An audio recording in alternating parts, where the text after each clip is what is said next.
You are watching Xirtus. Crystals and crystal radio sets. We didn't go that deep into this idea, but demons attaching to drugs, right, is something a lot of like people. It's scary to him. It's Alcohol. scary to me. Yeah, but these drugs that are crystals are crystal radio sets that are helping spirits connect to your blood, right? Because your blood then Okay. has that same frequency. And the more you take that drug, the more you train yourself to be easier possessed by that spirit.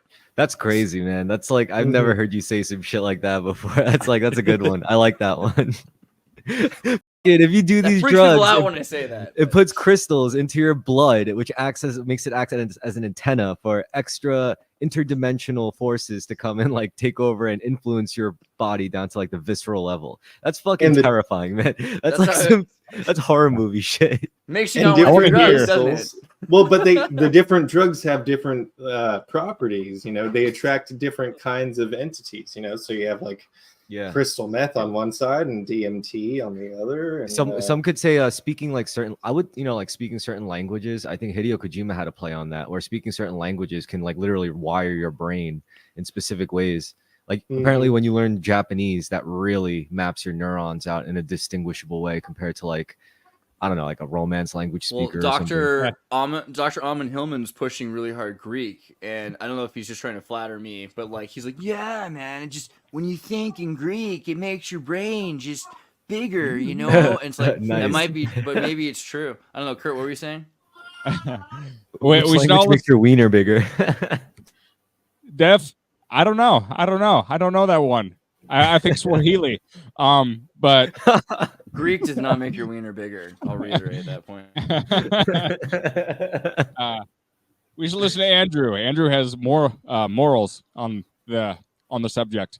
No, I had another thought. So we were talking about what did we talk about before languages? Just before languages. Sorry, the I'm mind language. control, weather control. Oh, okay, like with people on meth, like if you don't think people like meth addicts like have been possessed, is like, have you seen a meth addict? Like, have you not like Right? just like visually witnessed what happens to a person? It's literally like they're halfway dead. It's like all the life was just like sucked out of the body, like Yo, sucked honestly, out of the bones. It's I've seen I don't know. I've It seems seen like I've seen alcohol do that. I've seen Xanax do that. I've seen a combination of the two do that. I've seen Percocets definitely do that. I think like every area, it really depends on your geography, like what area you're in. That's really going to determine all the drug taking trends. I mean, I guess I've had my fun, like I've done a little mix of it. Certain things I've definitely avoided. I've always avoided heroin. I never liked pharmaceuticals. I never liked Xanax. I never liked painkillers. I never liked that stuff.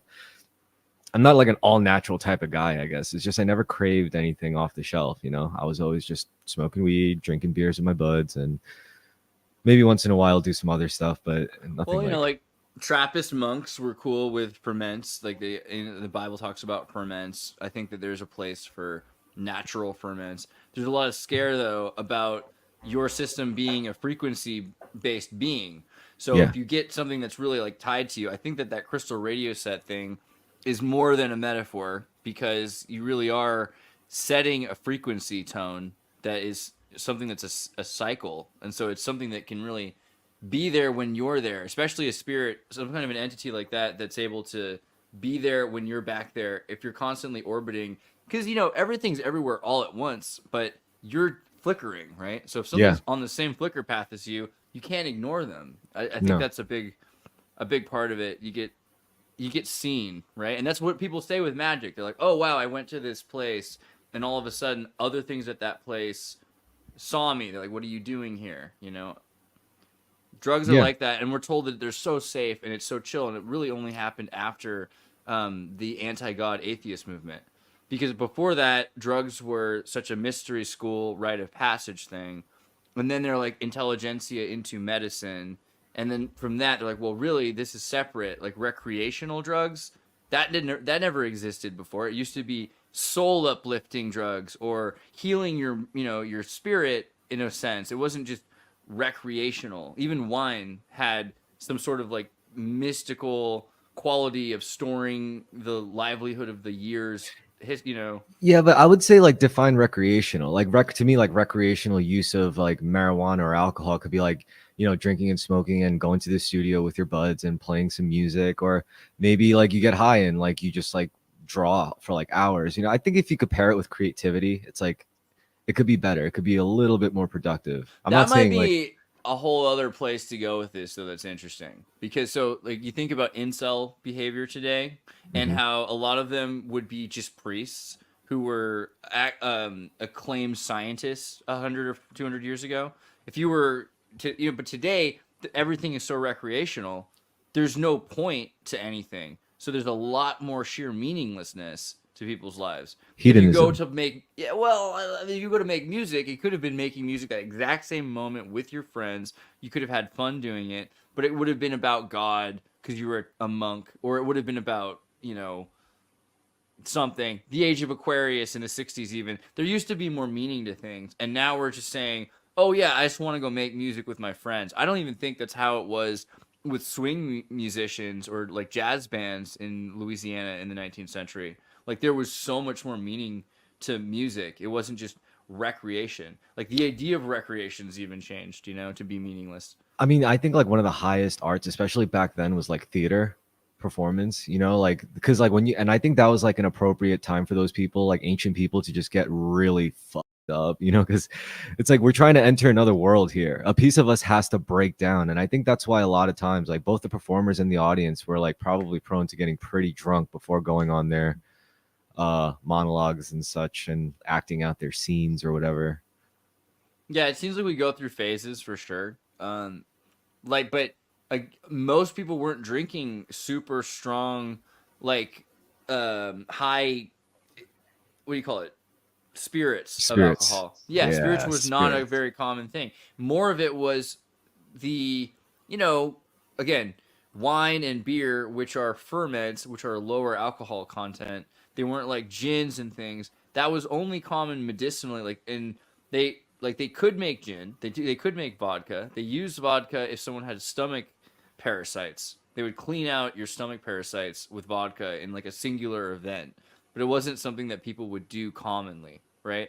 And it wasn't until the prohibition of alcohol that we invented cocktails as a way to sell spirits, which were condensed alcohols, so you could have as much alcohol in as small of a space as possible to sell as, you know, as discreetly as possible. But when you got it to a place, it was too strong, so you mix it with juice and mineral water to extend it, right? That's the only reason we have cocktails. Otherwise, it would have just continued to be a extreme medicine versus ferments. I think ferments are different. Like, you can get completely thrashed on beer and all that, but have you seen the way Danish kids just drink beer? Like, they're not nearly as messed up as like a Texas parking lot outside of a 7-Eleven with high schoolers here. Yeah, I feel that. Yeah, drinking though. Let's see. As far as its demonic properties, I've definitely witnessed that firsthand a bunch of times, especially among like musicians.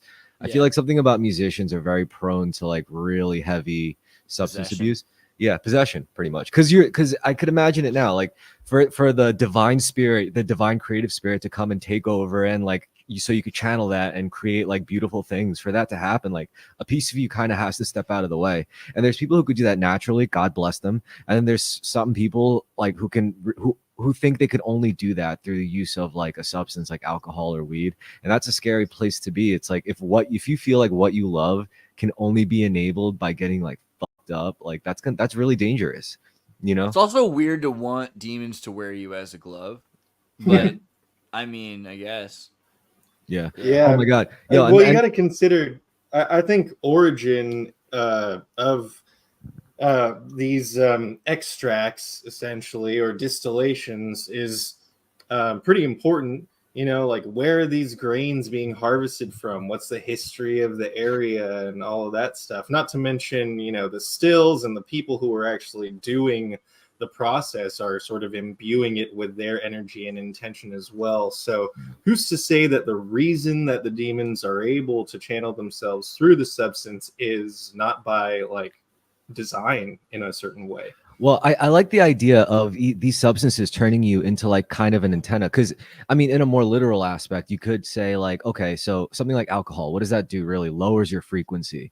And when you're at a lower frequency, that's when you really do become vulnerable to negative impulses, negative influences, just negative experiences in general. Because, Mhm. like, when you're in that low frequency state, like when you're in a state of lack, which that's what booze will do. Booze will literally make you dwell on your shit. It doesn't really make things go away. If anything, it just slows things down, like keeps you so locked and wallowing in it, as opposed to just being like higher frequency and just vibing out of it and vibing into something else and vibing out of that. Like that's really what it's supposed to be. You know, like when you do sustain like higher energy and you know you're not really getting like hung up over like singular events in your life, that really is what's supposed to happen. But things like alcohol can slow that down. And when you are at a lower frequency constantly, that's when the demons creep in and say, hey, you know what you should do? You should get into stealing, or like you should get into like lying to people who care about you. I don't know, like just whatever, like really bad pattern, which, you know, could be like a form of possession, you know?